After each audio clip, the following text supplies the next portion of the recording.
Hello and welcome everyone to all the CMA fraternity and CMA student to your YouTube channel CMA Solution Hub। तो दोस्तों इस video में जो हम class लेंगे और सीखेंगे वो है preparation of financial statements of non profit organisation और नॉन फॉर प्रॉफिट ऑर्गेनाइजेशन। पहले तो हम इसका मतलब थ्योरी पार्ट समझेंगे, फिर उसके बाद मैं आपको प्रैक्टिकल भी इस सब्जेक्ट का करवा के समझाऊंगा। ठीक है,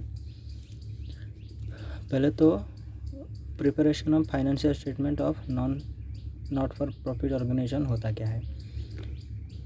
Until now we have seen accounting treatment for business transaction of business entities whose main objective is to earn profit। इसका मतलब है कि अभी तक हम जितने भी ट्रांजैक्शन देखें अकाउंट ट्रीटमेंट वो बिजनेस रिलेटेड था। ठीक है, और जिसका ऑब्जेक्टिव था कि प्रॉफिट अर्न करना। There are certain organisation that are not established for making profit but to provide some service. इसका मतलब कि कुछ ऐसे भी ऑर्गेनाइजेशन है जिनका मतलब प्रॉफिट अर्न करना नहीं है मगर सर्विस देना है। These services are generally given to members who make subscriptions to avail them। ये जो सर्विसेज है वो मिलता है सिर्फ मेंबर को मिलता है जो सब सब्सक्रिप्शन देते हैं। These are also called as non trading entities। इसको बोलते हैं नॉन ट्रेडिंग एंटिटीज और organization. The examples of such organization are example a not profit organization का एग्जाम्पल हुआ gymkhana, sports club, educational institutions, public hospitals, libraries, cultural clubs like Rotary और Lion clubs, religious institutions, charitable trust. जिसका मतलब है कि service render करना, service provide करना, profit earn करना नहीं है। These organizations get their funds in the form of contribution by way of entrance fees, life membership fees, annual subscriptions, donation, grants, legacies etc। इसका मतलब है कि ये जो ऑर्गेनाइजेशन है ये उसका जो फंड है इसको मिलता है एंट्रेंस फीस के ज़रिए में, लाइफ मेंबरशिप फीस के ज़रिए में, एनुअल सब्सक्रिप्शन में ज़रिए में, डोनेशन, ग्रांट, लीगेसीज एक्सेट्रा, मतलब इसके तहत उसको फंड इकट्ठा मिलता है। The accounting of such organisation is based on similar principle followed by the other organisations. इसका जो अकाउंटिंग प्रिंसिपल है अदर ऑर्गेनाइजेशन जो करते हैं उसी के अकॉर्डिंग होता है accounting treatment. Given the nature of the institution, there are certain items of revenue and expenses that need special understanding so that accounting treatment could be correctly decided।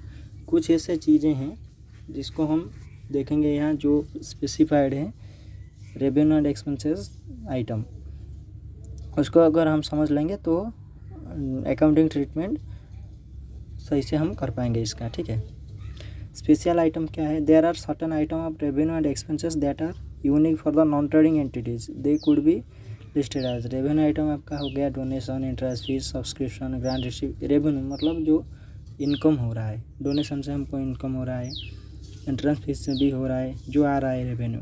ठीक है, तो खर्चा क्या कर रहे हैं हम। Expenditure item upkeep of grounds, tournament expenses, prizes, events. ठीक है, ये एक्सपेंडिचर आइटम हो गया।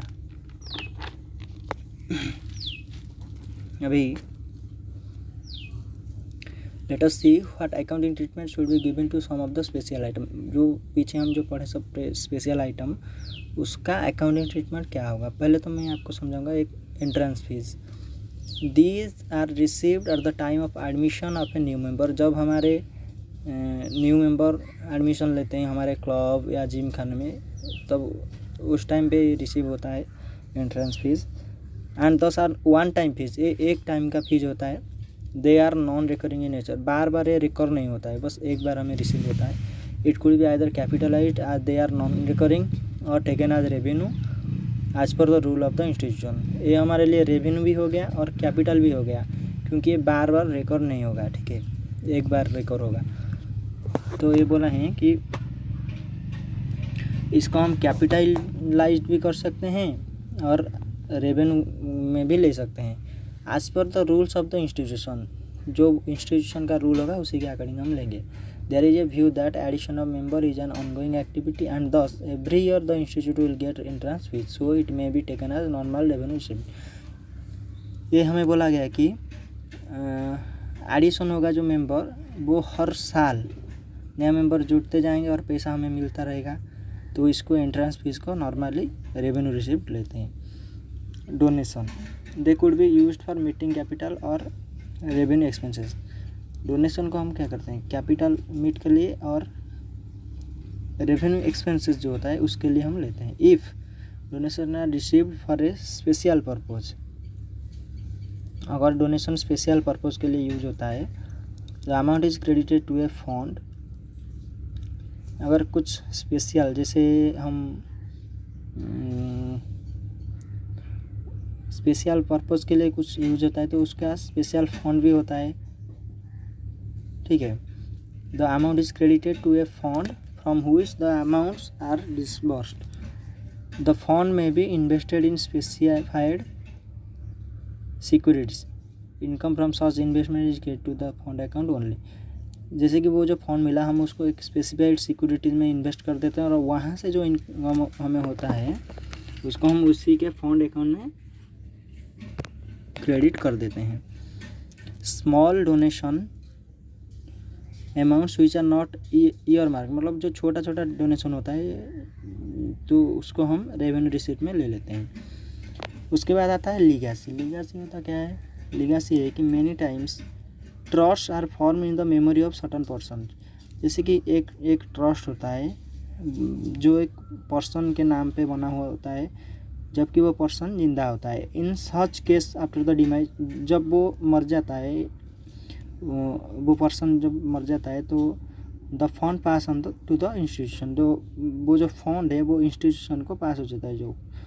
तो such legacies are of course one time and therefore should be taken to the capital. ये भी एक टाइम के लिए आता है ना, एक बार ही आता है, बार बार तो नॉन रिकरिंग नहीं होगा कि वो बार बार मरेगा, उसका बार बार फंड जो है आएगा इंस्टीट्यूशन के पास, तो ये भी कैपिटल फंड में जाएगा, ठीक है।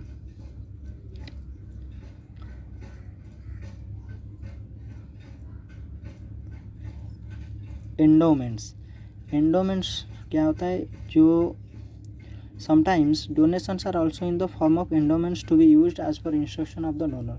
जैसे कि आप डोनेट किए हैं, एंडोमेंट ये होता है कि मान लीजिए आप डोनेट किए हैं कुछ पैसे, कोई NGO को डोनेट कर दिए हैं, तो आप उनको बोले हैं कि वो जो अमाउंट है वो कुछ स्पेसिफाइड पर्पज़ के लिए यूज हो, जैसे कि फ्लड के लिए या फिर फ्लड हो गया, या फिर जो गरीब बच्चे हो गए उनके एजुकेशन के लिए खर्चा करना, वो एक स्पेसिफाइड पर्पज़ के लिए यूज होगा, ठीक है। वो डोनर इंस्ट्रक्ट करेगा कि किसके लिए यूज होगा। तो these are to be treated as capital receipt, तो ये भी कैपिटल रिसीप्ट में जाएगा। फिर आपका आ गया life membership fees. These could be taken as capital receipt and every year a charge is debited based on some logic. ये भी कैपिटल रिसीव में जाएगा क्योंकि ये भी एक बार भी रिसीव होता है लाइफ मेंबरशिप फीस पूरा लाइफ तक, और दोबारा नहीं देना पड़ेगा मेंबर को fees. And every year a charge is debited based on the some logic, कुछ लॉजिक है उसके अकॉर्डिंग हर साल डेबिट होगा कुछ हिस्सा लाइफ मेंबरशिप फीस से। In other words when received it could be treated as defer received. जब हम रिसीव करते हैं तो ये डिफर रिसीव में होगा जाएगा। इन द बैलेंस शीट में डिफर रिसीव में जाएगा। And every year a specific amount is credited to income and expenditure account. Income and expenditure account में कुछ जो लॉजिक है उसका स्पेसिफाइड अमाउंट का वो हर साल क्रेडिट होगा। सब्सक्रिप्शन क्या है, these are annual receipt and they are for taken as revenue receipt. ये एनुअल रिसिप्ट है, हर साल आपको देना पड़ेगा, हर साल। जैसे कि सब्सक्रिप्शन मान लीजिए एक ऑर्गेनाइजेशन का सब्सक्रिप्शन एक मेंबर के लिए हर साल को 20,000 रुपया है, तो एक मेंबर को बार बार सब्सक्रिप्शन फीस देना पड़ेगा, हर नए साल जब आएगा तो देना पड़ेगा, तो इसके लिए रेवेन्यू रिसिप्ट हो गया। These must be recognised as revenue on the accrual concept. Accrual concept ये रिकॉर्ड होगा। फाइनेंशियल स्टेटमेंट क्या क्या बनता है वो भी देखते हैं। This non profit organisation prepare receipt and payment account. यहाँ पे मैं पहले इसको समझा देता हूँ। रिसिप्ट एंड पेमेंट अकाउंट बनता है ये बिल्कुल सिमिलर है कैश बुक की तरह। Entries are made on cash basis, cash basis पे एंट्री होता है। एंड पर्टेनिंग इसमें प्रीवियस ईयर, करंट ईयर और सब्सिक्वेंट ईयर सबका रिकॉर्ड होता है। Receipt are showing on debit side and payment are shown on credit side. Capital as well as revenue item are entered. यहाँ पे capital item, revenue item जो भी है वो सब एंट्री होगा, ठीक है। This account is a real account है। No provision are recorded in this account. The account has an opening and closing balance which is reflected as an asset in the balance sheet.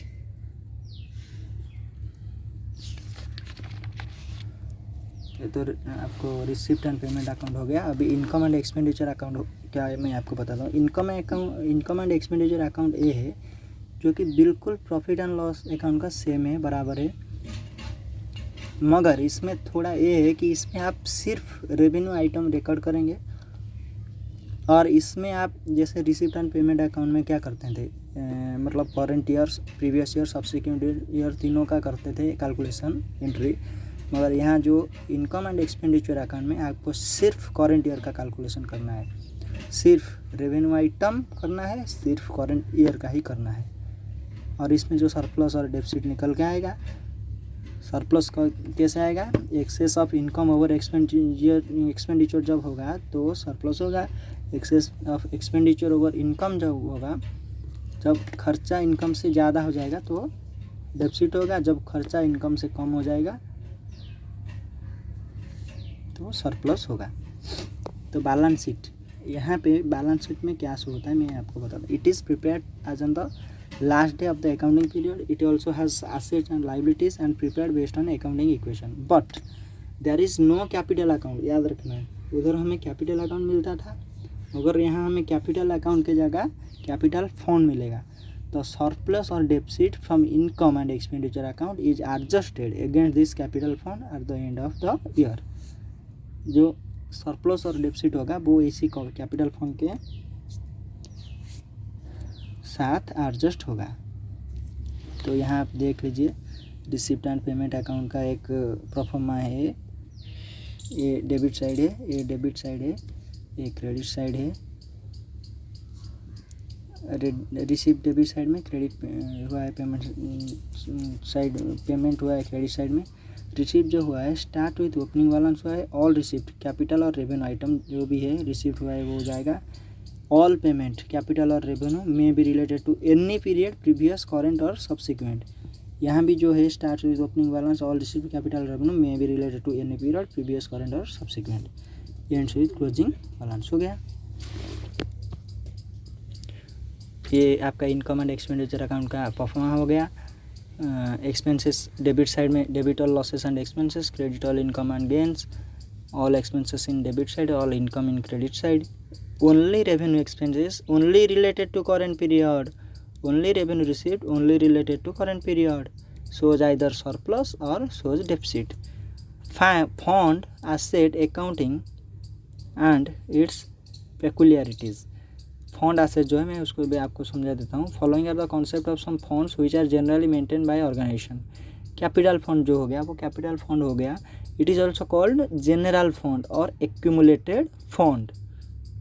दो नाम है capital fund का, general fund हो गया और accumulated fund हो गया। It is actually the capital of a non profit concern. It may be found out as the excess of asset over liability. Asset के ऊपर जो जितना लाइबिलिटी हो गया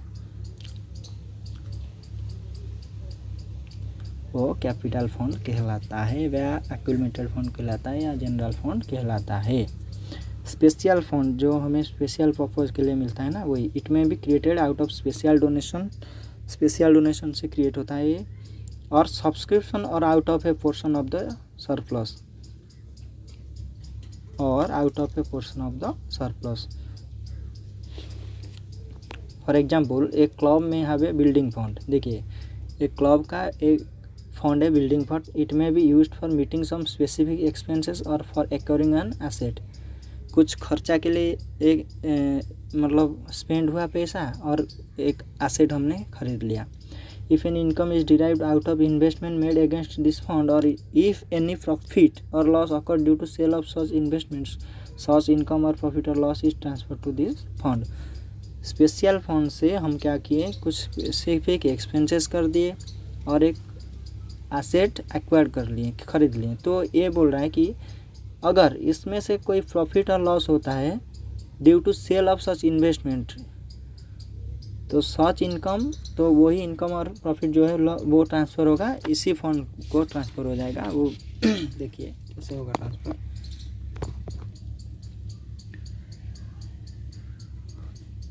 अदर ट्रीटमेंट है, if the special fund is use to meet an expenses. अगर हम special fund को खर्चे के लिए पर्पज़ में करते हैं तो स्पेशल फंड अकाउंट को डेबिट कर लेंगे to bank account amount of expenses.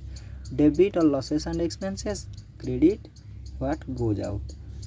The balance of the fund is shown as a liability. जो भी बैलेंस बचेगा वो हमारा लाइबिलिटी कहलाएगा। If the balance is transfer to capital fund, अगर कैपिटल फंड को ट्रांसफ़र हो रहा है बैलेंस, तो स्पेशल फंड अकाउंट डेबिट हो जाएगा to capital fund account credit हो जाएगा। If the special fund is use to purchase an asset or acquiring an asset, asset account debited to bank account cost of the asset. Special fund account debited to capital fund account, ये जो हो गया special fund capital fund को transfer हो गया। ठीक है,